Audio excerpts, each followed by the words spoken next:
More than 125,000 years ago, your ancestors discovered fire. With it came a source of heat, warmth, and light. Unfortunately, for 1 in 3 people living today, very little has changed. This is energy poverty. Really let this sink in. 1/3 of the world's population lives like this.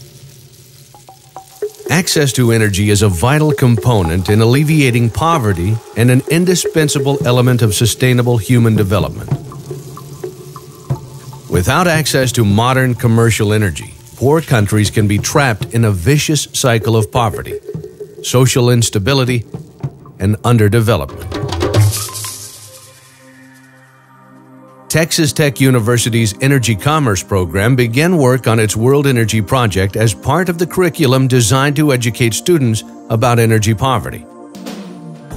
In August 2010, 11 Energy Commerce students traveled to Rawls, Costa Rica, to participate in the first World Energy Project solar lighting installation in the Los Cocos community, a part of the Indigenous Talamanca region.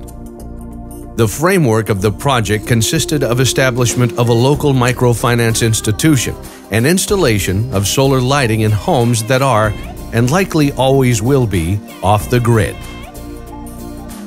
The reality of the experience proved to be much more. In this region, the rhythms of life are totally dictated by the hours of sunlight. The sun rises about 5 a.m. and sets about 5 p.m. Being so near the equator, there is little seasonal change.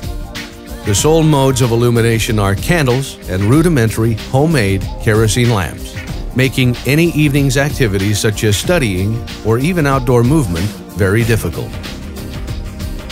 The Talamanca Indigenous region is located in southeastern Costa Rica on the Panamanian border.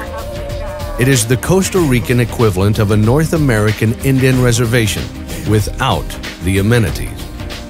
Members of the tribes, the Bribri and Cabakar, have been allotted family plots of jungle where they make their homes and exist through subsistence agriculture selling bananas, plantains, and cacao.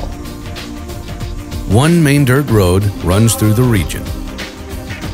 Those fortunate enough to have been allotted land contiguous to the road are tied to the grid, and therefore the local school and the pulperias or small stores line the roadway.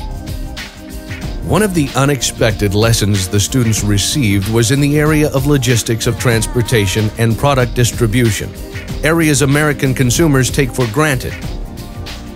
There is no diesel readily available at the pump in this area. Rather, large plastic containers are gathered on the bus, driven to the river, taken to the other side by canoe, taken 15 miles by taxi to the nearest diesel station, and returned by the same route. An obviously costly procedure, it enforced in the students the compounding hardships of poverty.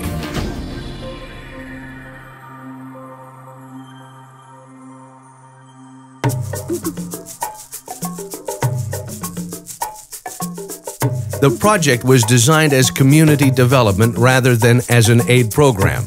A critical part of the project was the Microfinance Component.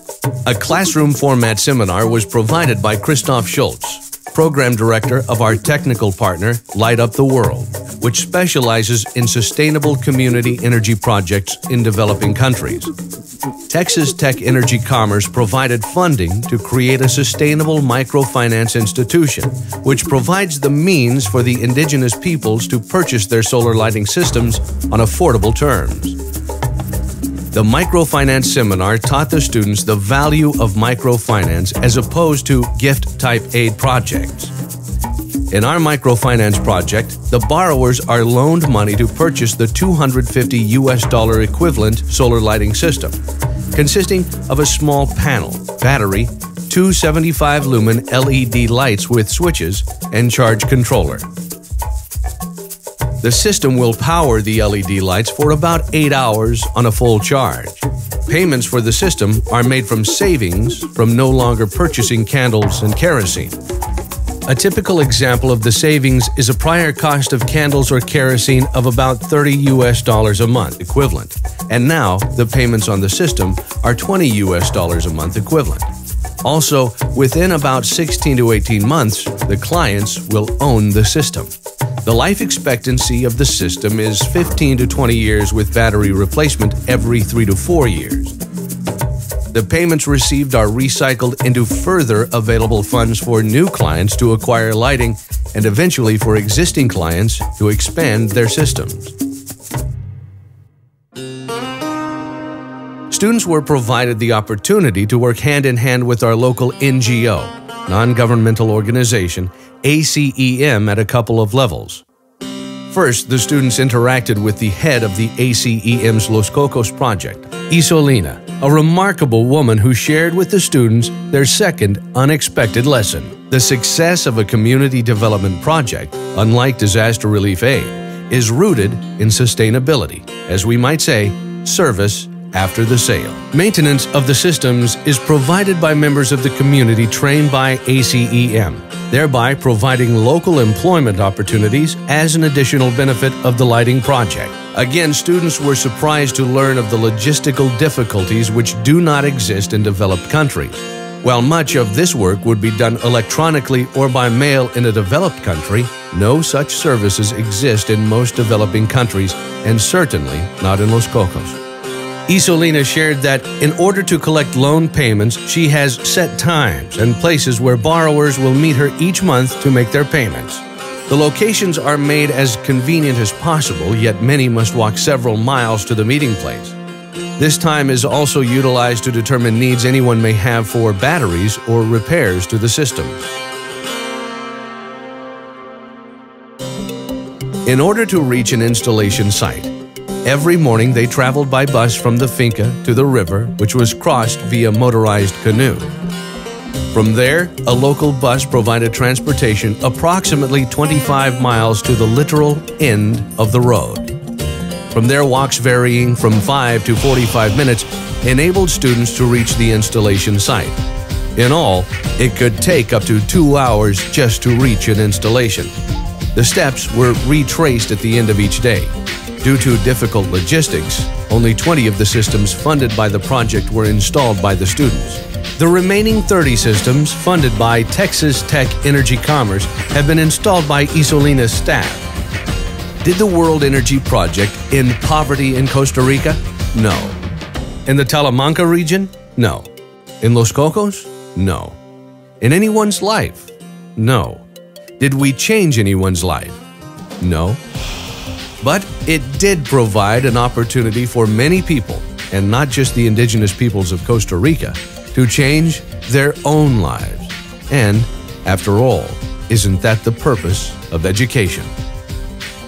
It is our belief that no university education is complete without the opportunity to study abroad. Recognizing that all students are not financially capable of experiencing such an adventure, we opted to make the first World Energy Project available to students through scholarships and hope to continue this format in the future. Thanks to generous energy industry donors, private donations, and proceeds from the student-led Adopt a Panel project, all students were provided the opportunity to participate on a 90% scholarship basis. If you would like to assist with future World Energy projects, contact Terry McInturf at Texas Tech University Energy Commerce.